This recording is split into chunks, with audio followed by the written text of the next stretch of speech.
One summer long ago, I worked for a house painting company made of many small franchises, preying on college students for underpaid and overworked employees. Said indentured servants/workforce generally returned to school in late August, and the franchise would close until the next summer. I was a lackey who hired everyone, formed crews, met with customers, transported materials, and the like. AKA my boss's job, but he preferred, not doing it. Late in the summer, my boss decided to continue into the fall months so he could make a bit more money while depriving me even further of the will to live. So I had to hire people who were in the painting business, but for whatever reason couldn't find a job with a reputable company and had no option but to work with us. Yay. Enter Jim. Jim was a veteran, about 45 years old, which was far above my usual 18 to 22 hiring demographic, but he had impressed me over the phone.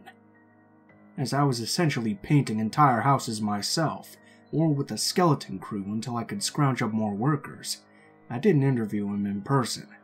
I just told him to show up ready to go and to meet me and a crew at a new job site 9 a.m. on Monday. Life happens, as it does, and I had a family emergency that prohibited me from being there on that Monday. Some of my summer workers who didn't go off to school would be there, so I texted them explaining them to help Jim get used to the way we worked, and to make sure to keep it all basic. If he was having trouble, send him home and he'd start over with me there the next day. At 9:45 a.m., my phone is blown up with texts and calls. I'm not awake, but I slip outside to hiss into the phone. I'm staring at a dead family member, and you know this. What do you need? Jim isn't okay. What do you mean? He's fucking insane. He's ruining this person's roof, and he won't listen to us. He keeps screaming at us to shut the fuck up. Well, I thought Jim had a point with the last part, since my crew spent more time talking than painting. But I digress. In their infinite wisdom, my crew stuck this new dude up on the roof to paint a teeny space, which would take about 5 minutes with a brush. Homeboy pulls out a 9-inch roller and goes to town, swooping the thing up and down like a skateboarder on a half-pipe, so the entire black roof area below him is covered in beige paint. I tell them to get him down immediately and send him home. I'll deal with it after the wake. I tell my boss what's going on. He brushes it off, saying that Jim called him to apologize, and to tell him he could bring his cousin, Oscar, a guy who's apparently worked as a painter in a union, to the next job. The boss doesn't consult me at all, says it's fine and I have to deal with it. Oh, great. It's a new job site and a new day. I still hate my life. Oscar isn't in a union, but he did work as a painter for over a decade, until he was put in jail for armed robbery, a jail stint that he was fresh out of as of a week ago. To Oscar's credit, he was very polite, respectful, and deferent. I had asked to speak with him alone before I let him set foot on my job site, and he was completely upfront about his jail time and what led to it, answering any and all questions that I had. I was pretty convinced, and he did do an excellent job. My boss stopped by for the first time in forever, and was also impressed by Oscar.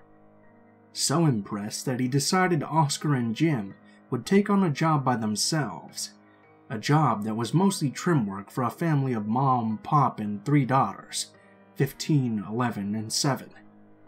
He also decided that he would take care of all the customer interaction, with the exception of me dropping off the extra tall ladder halfway through, to reach one ridiculously small but very high place. Halfway through the job, about 2 days in, I show up like a good peon, massive ladder in tow.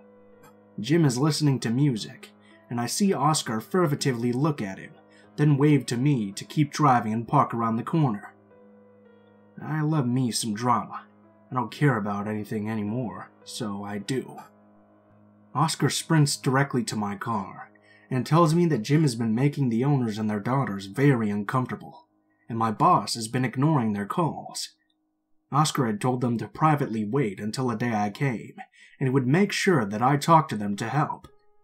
I thanked Oscar and told him I would deal with it right then, and requested he hang around and proceed as if everything is fine, just in case I needed his assistance in any capacity.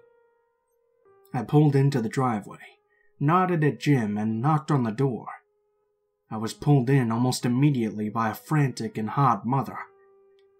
The family was Russian, so I was treated to a deluge of information that I could mostly understand, but the rest made me think Red from OINTB found out that I didn't like her food. Apparently Jim had been very opportunistic about his ladder positions as he worked on the second floor of the house, and they were conveniently always able to see directly into the girls' bedrooms, which he took pictures of on his phone. He also made multiple comments to the girls as they came home from school that were a sizable step over the line of pedophilia. A freaking football field past the line of how you speak to a customer or their kids, period. Massively inappropriate, sexual innuendos, the whole creeper works. I managed to keep myself from melting into the floor, and promised them that this would be dealt with immediately. With that, I walk out to confront Jim. I ask if I can use his phone because mine was dead, and after he hands it over, I find almost 100 pictures of the various bedrooms from every angle possible, even zoomed in. He sees me open the pictures from his position on the ladder and starts flying down, screaming at me.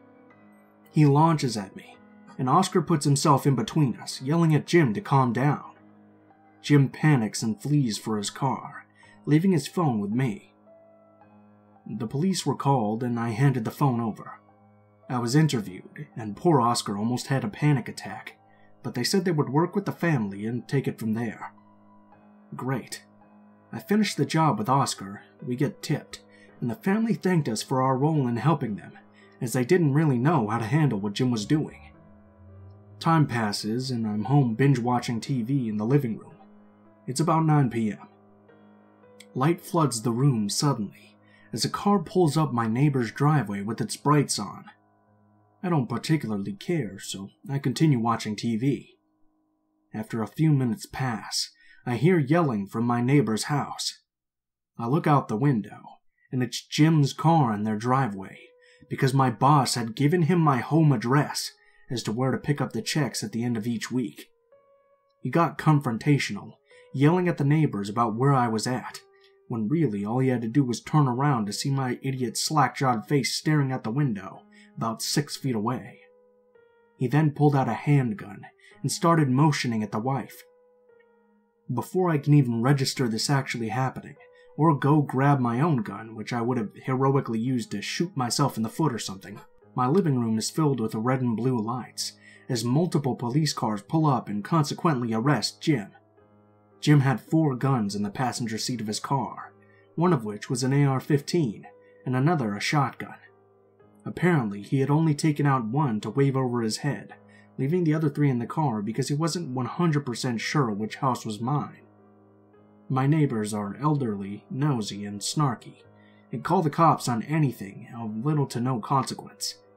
They called as soon as his beater car pulled up in their driveway, and their knee-jerk 911 reaction likely saved my life. Let's not meet again, Jim. Also, you suck at painting.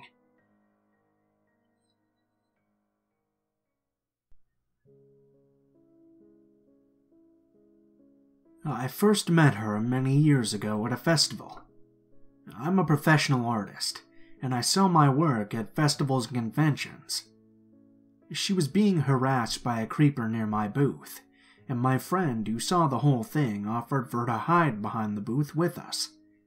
We were all girls in our early 20s, so I thought nothing of it.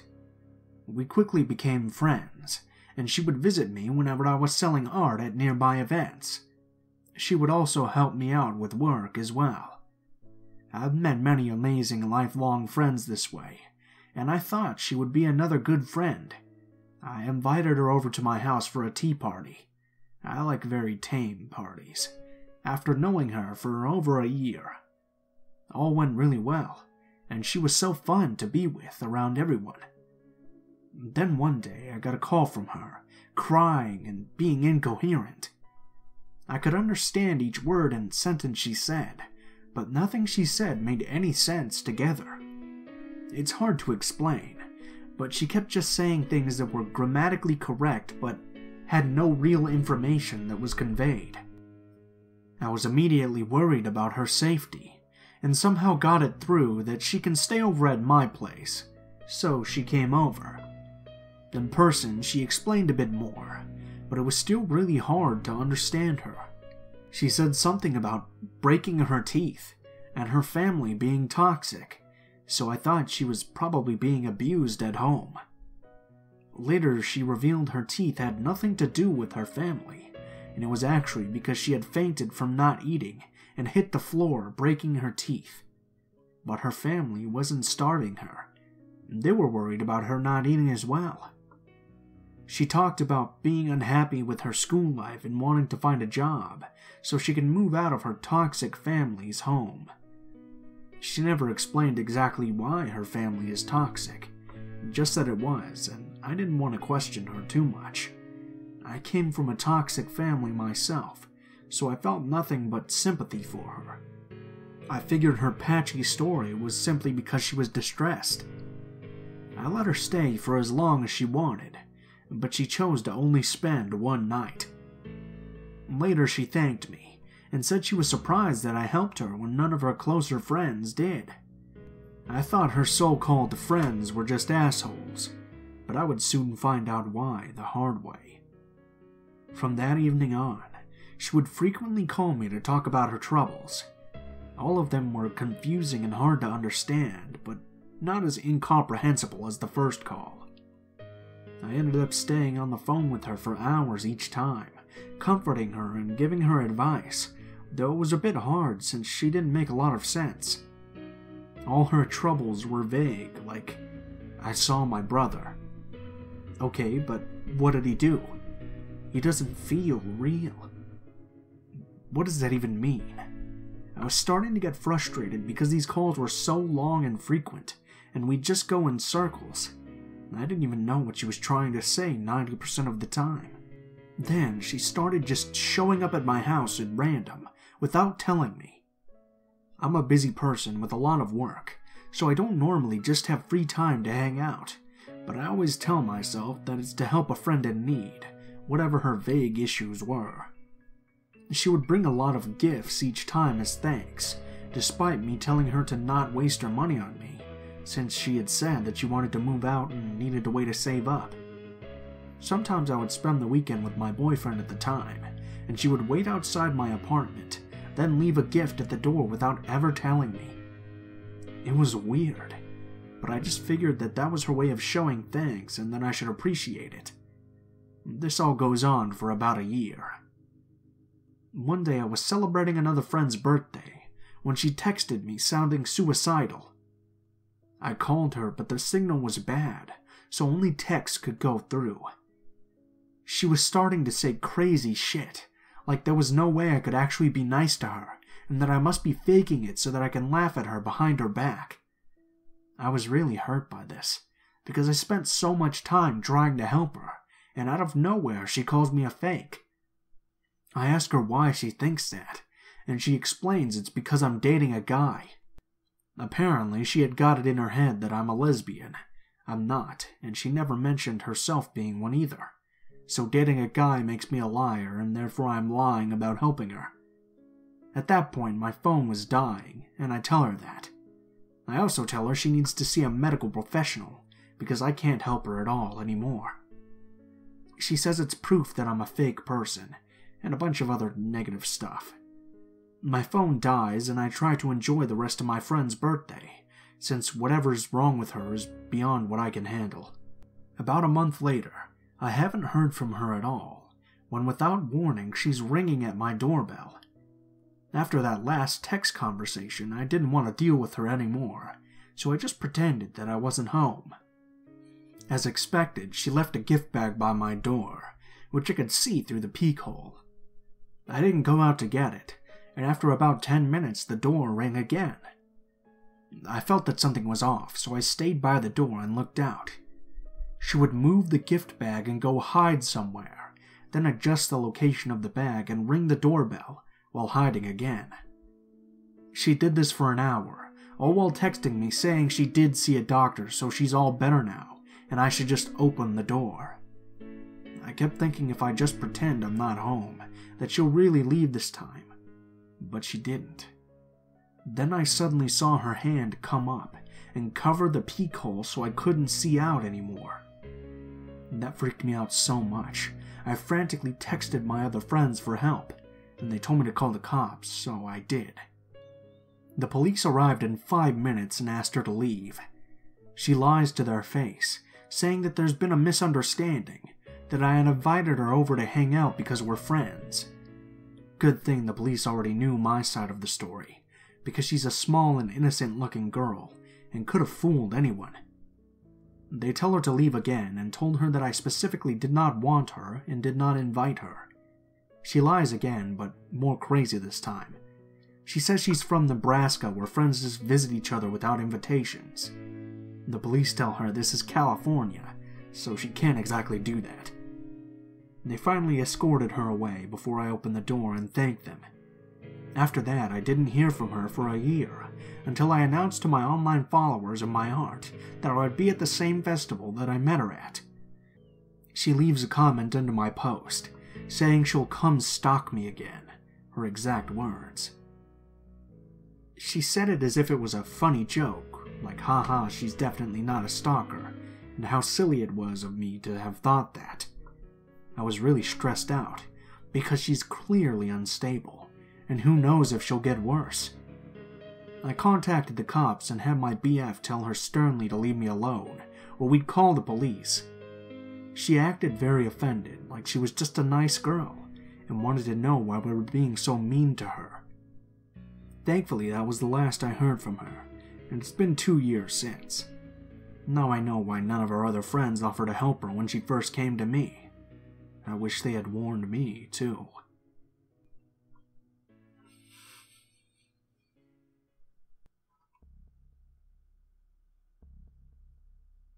I've posted in this forum before, but I wanted to share this stalking situation I've dealt with for years. First, a little background. This began when I was 19, and continued for several years after that. I'm a male, which I suppose matters in this story. When I was in high school, in my first year of college, I worked at a local grocery store part-time. I did everything: bagging groceries, stocking shelves, cashiering, working at the service desk. Toward the end of my time there, I was doing more stuff in the front of the store, mainly the service desk since I'd been there forever, or sometimes cashiering. Anyway, it was just a small little grocery store, so we'd always have regulars. Many of the same customers would come in a lot, and we'd talk with them and get to know them. I was also very young and naive at the time, and thus pretty overly trusting. This would prove to be to my detriment. There was this one guy who would come in about once a week, sometimes maybe twice, and I'd been his cashier quite a few times. Eventually, he started standing in my line even if the other lines were shorter. It wasn't so unusual. I hated working in retail, but I was damn good with the customers, and I was very well liked. The only odd thing was that generally the people who would do this were older, 60s or 70s at least, and were usually ladies. This was a guy who had to be, at most, in his mid-40s. But whatever. I didn't think much of it. His name was Jeff. I didn't know his name for a long time because he always paid with cash. But when I finally learned what it was in one of the worst ways you can think of. We'll get to that. At first, though, Jeff was pretty harmless. He would chat me up, and if we didn't have a line, we'd usually talk for a bit. He seemed pretty interested in me and my life, but again, this wasn't so unusual, apart from his age mostly, but I just went with it. Jeff would ask me things about myself. Innocent questions, or so I thought at the time. He'd ask me stuff like what college I went to, and I'd tell him because I had no reason not to. At one point, he brought up cars, and he asked which one was mine. The parking lot was clearly visible through the large windows at the front of the store, and I stupidly pointed up at my car and said, "It's that one." We all lived in a small area, and a lot of times by talking with customers, we'd realize we lived near each other or something, so I didn't think much of it when he asked me where I lived. I told him the name of the town, which was adjacent to the city the store was in, and then when he asked where in that town I lived, I told him my street, and then described my house like a total idiot. I like to think I'm a smart guy in most situations, but that was just not the case in this one. I didn't realize it at the time, but Jeff was systematically gathering information about me. By the time I realized what was happening, it was far too late. I had told him everything short of giving him my cell phone number or my actual address. One day I was working the service desk when Jeff came in, and he wanted me to ring his groceries up. I was busy selling lottery or a money order to a customer or something. I can't really remember specifically, so I told him that I couldn't.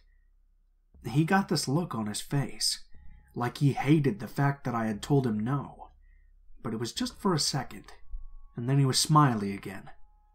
I didn't really talk to him much because, I was with a customer, and Jeff just stood there staring at me. I didn't really notice at first because whatever machine I was using, lottery or money order, again I can't remember, was giving me a hell of a time. Eventually the customer pointed it out. "That guy keeps staring at you." And that's when I looked over at him.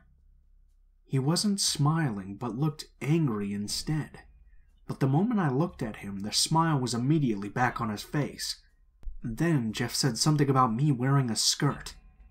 Now this wasn't the kind of humor he had exhibited before, and was totally out of nowhere, so it gave me pause.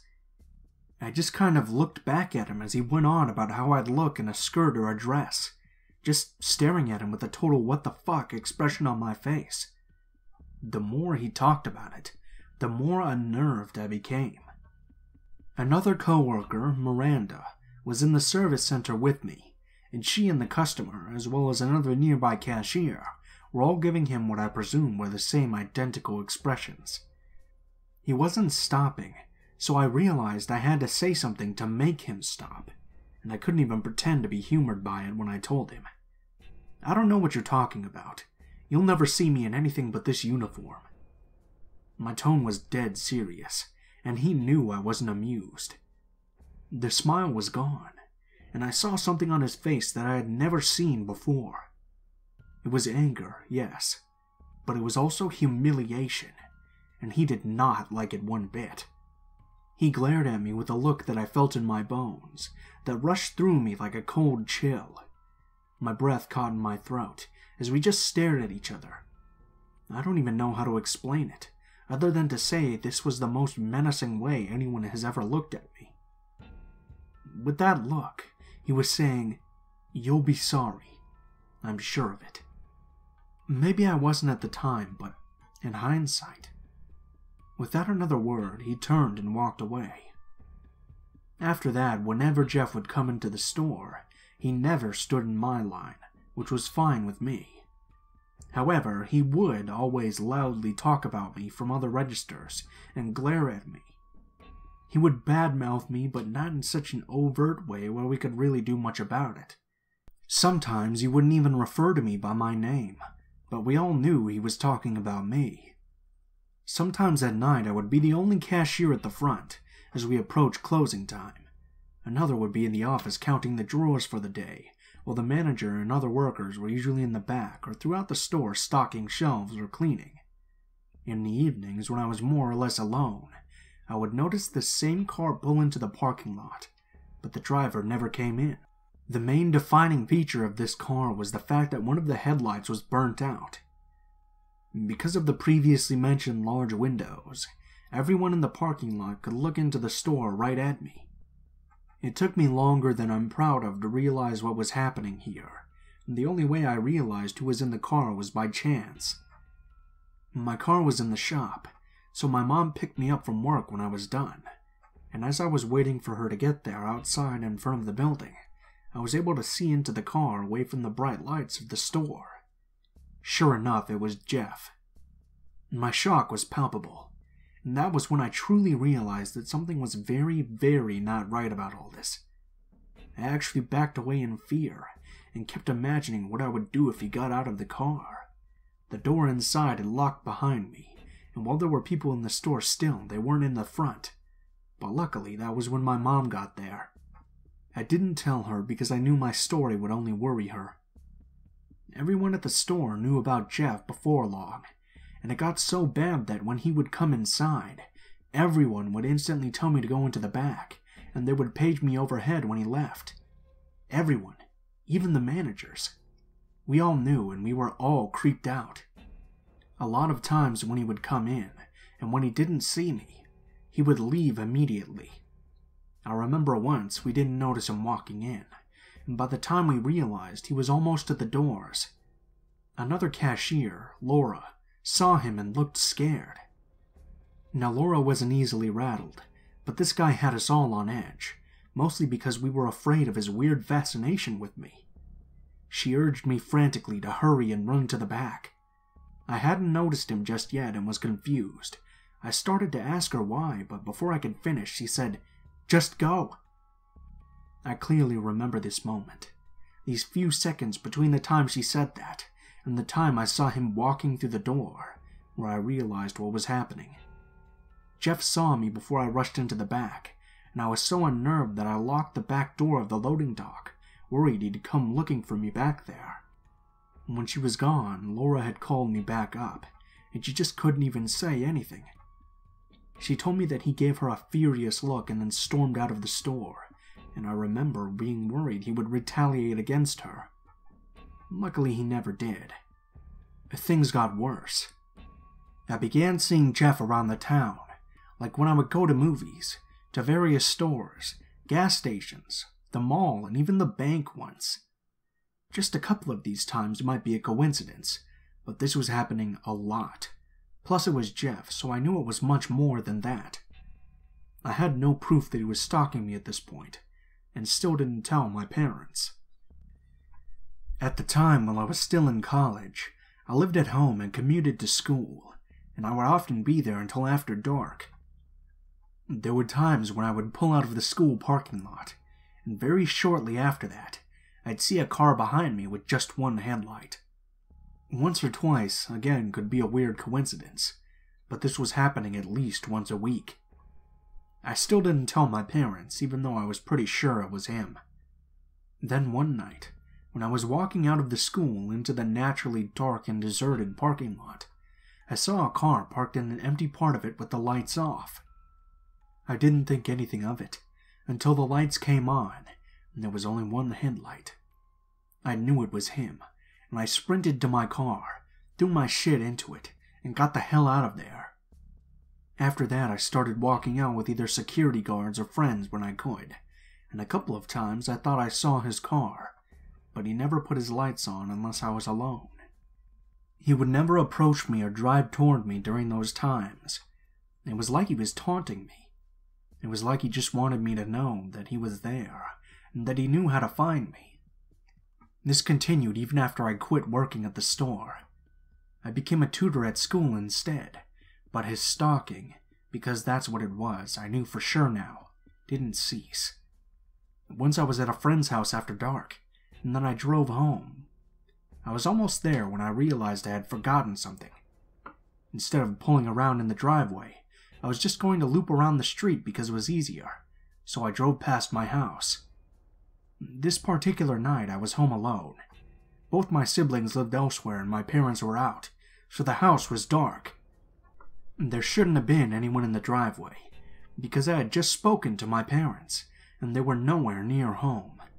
But when I drove by, I saw the dark shape of a car and taillights. Sometimes people turned around in our driveway because it was big. I thought maybe that's what it was, or maybe someone had had some car trouble. But then the car pulled out of the driveway after me, and I looked in my rearview mirror and saw it. The car only had one headlight. This fucker was at my house, and he had been waiting for me. He followed me for a while, and I couldn't go home, and I also didn't want to lead him to any of my friends, so I drove back to the store I used to work at, rushed inside and looked out the windows to see if he followed me. Miranda was working that night and asked me what was going on. I couldn't even speak. All I could do was look at her, and she knew. Her eyes got wide, and she couldn't speak either. After that, Jeff began following me a lot more. He'd be at my school more often, and it was like he knew my exact schedule. He knew where I'd be and when I'd be there.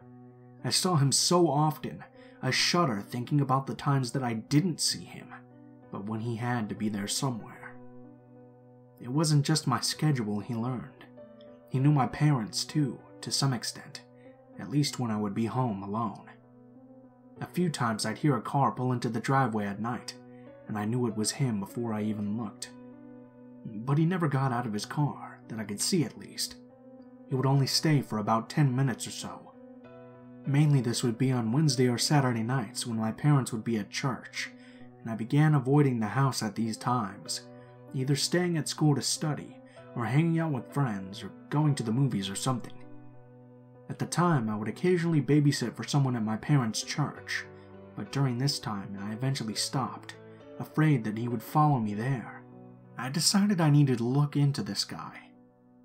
At the time, I didn't even know this guy's name, but something told me to look at the sex offenders database, so one day while at my friend Jill's house I did just that. We looked at various pictures of nearby sex offenders and discovered the shocking amount of them in the vicinity. Eventually, one small thumbnail of the pictures caught my eye. It was hard to tell if it was him, so I clicked on it to bring up a larger picture and more information about the man. Jill's internet was crap, so the page loaded slowly. His name came up first. It was Jeff. Jill and I waited for the picture to load, and as it slowly came into view, I stopped breathing for a second, because it was him. That's how I learned his name. And that's how I learned that the man who was stalking me was a sexual predator. I didn't know what to do with this information. Thus far, he hadn't done anything illegal per se, but I knew I needed to tell my parents, so I told them everything. They were shocked, to say the least. They had no idea.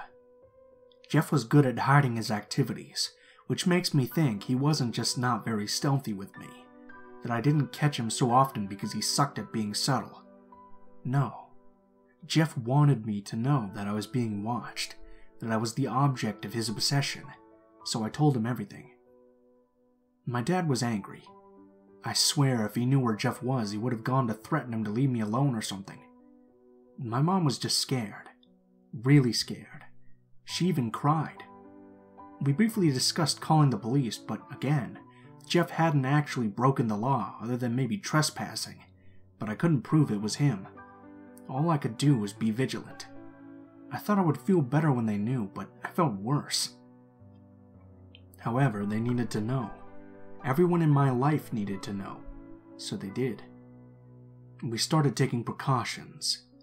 By this point I was in my 20s, but I still felt like a child.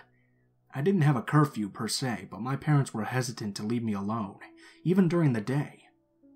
My dad's normally not easily rattled, which is why it was so unnerving to see him shaken up by this. We started keeping the cats inside, and when the dogs were out, we wouldn't let them out of our sight. More than a few times, I remember sitting out on the back steps after letting them out to keep an eye on them, and feeling like I was being watched. By this point, I never felt comfortable, never felt safe, so it might have just been paranoia, but I don't know.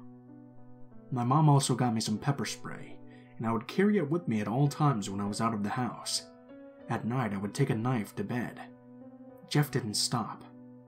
I remember one time I was at a friend's apartment, and while she was in the bathroom, her front door started rattling like someone was trying to open it. Luckily, it was locked, and before she even got out of the bathroom, it had stopped. I didn't tell her at first because she wouldn't be spending the night there, so she wouldn't be alone. After that, I stopped going to friends' houses. I stopped going anywhere if I could help it, especially alone. And this went on for years. I was out of college and it was still happening. For at least 5 years this went on.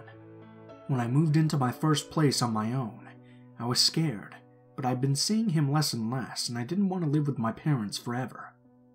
Things went fine mostly, and there would be weeks and then months in between Jeff sightings. Then one day I saw him at the store, and I left right away not wanting him to see me. I didn't think he did, and made a few more stops before heading home, and that's when I realized I shouldn't let myself get complacent in this situation. I always made sure my doors and windows were locked when I wasn't home, and even then, especially at night, or if I just had a bad feeling. I've been doing this since even before the Jeff situation began, so that was how I knew there was no way I had left my front door not only unlocked, but slightly open. This wasn't right, and I should have called the police, but I was feeling brazen. I think I was so tired of feeling like I wasn't in control, that I was trying to take the situation back into my own hands, so I readied my pepper spray and headed inside. I went into the kitchen and grabbed a knife, and I went around my place and checked every closet, under every bed. I checked everywhere someone could be remotely hiding, but nobody was there. That was a truly terrifying experience. I kept expecting him to pop out of some hiding place or something, but he didn't. Jeff wasn't there. I still couldn't sleep there that night though, and I didn't want anyone to know, so I got a hotel room that night. For a long time I never told anyone about this incident, because this was a clear line that Jeff had crossed. I had no proof that it was him, but I know that it was him. I never called the police though, because nothing was missing, and there were no signs that anyone had broken in. I knew though that he had been there. I just felt him. It scares me to wonder what would have happened if I'd been home when he got there. Unless you've been through something like this, you can't know what it's like to go through this sort of experience. How it wreaks havoc on your psyche. How it shatters your trust and sense of safety. There are things you don't really notice until they're ripped away from you. They're this feeling of security that I've lost, and I don't think I'll ever get it back again. It's been years since I've seen or heard from Jeff, though I still live in the area. I have no idea if he's still watching me. Most of the time I think he's moved on or been jailed for something else, but every once in a while, I'll be in a parking lot or home alone, and I just get that feeling, the one I've come to associate with him. Maybe it's just the paranoia, a gift that Jeff gave me the day he talked about me wearing a dress. I hope that's all it is, but sometimes I wonder. It's all just a part of my life now. I don't talk about it much, but everyone in my life knows about it. It's like the elephant in the room. I've changed a lot since then. I've got anxiety issues and I'm extremely private. I'm not sure it's all because of this, but it's at least a factor. I'm still cautious. I still don't go out alone after dark. I still lock my doors and windows whether or not it's nighttime and whether or not I'm home alone. I lock the bathroom door every time I shower. I check the locks at least 3 times before going to sleep. I feel nervous if anything's out of place at my apartment, or if I can't find something that should be in a particular place but isn't. I still carry that pepper spray with me even during the day, and I still take a knife to bed with me.